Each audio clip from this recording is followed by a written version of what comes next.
അഫ്ഗാനിസ്ഥാൻ അതിർത്തിയിൽ പാകിസ്ഥാൻ സുരക്ഷാ സേന നടത്തിയ മിന്നലാക്രമണത്തിൽ 29 ഭീകരർ കൊല്ലപ്പെട്ടതായി റിപ്പോർട്ട്.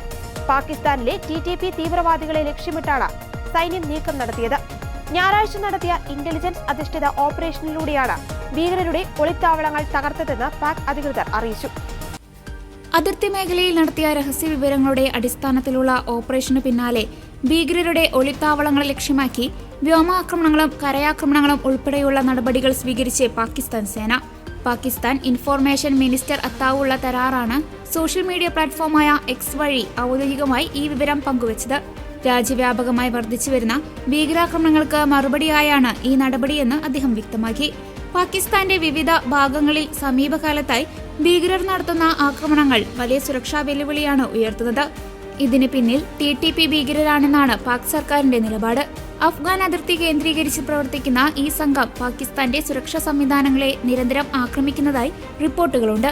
ഈ സാഹചര്യത്തിലാണ് കർശനമായ നടപടികളുമായി മുന്നോട്ടു പോകാൻ സേന തീരുമാനിച്ചത്. പാകിസ്ഥാനും അഫ്ഗാനിസ്ഥാനും തമ്മിലുള്ള അതിർത്തി മേഖലകളിൽ ഇത്തരം സൈനിക നടപടികൾ പതിവായിരിക്കുന്നത് ഇരു രാജ്യങ്ങളും തമ്മിലുള്ള നയതന്ത്ര ബന്ധത്തിൽ വലിയ ഉലച്ചിലുകൾ സൃഷ്ടിക്കുന്നുണ്ട്. അതിർത്തിയിൽ സുരക്ഷ ശക്തമാക്കാൻ പാകിസ്ഥാൻ നടപടികൾ സ്വീകരിക്കുമ്പോൾ ഇത് മേഖലയിൽ കൂടുതൽ അസ്ഥിരതയ്ക്കും സംഘർഷങ്ങൾക്കും കാരണമാകുമോ എന്ന ആശങ്ക അന്താരാഷ്ട്ര തലത്തിൽ ഉയരുന്നുണ്ട്. ഭീകരതയ്ക്കെതിരായ പോരാട്ടം ശക്തമാക്കുമെന്ന് പാക് ഭരണകൂടം ആവർത്തിക്കുമ്പോഴും ഈ ആക്രമണങ്ങൾക്ക് ശേഷവും മേഖലയിൽ അതീവ ജാഗ്രത തുടരുകയാണ്.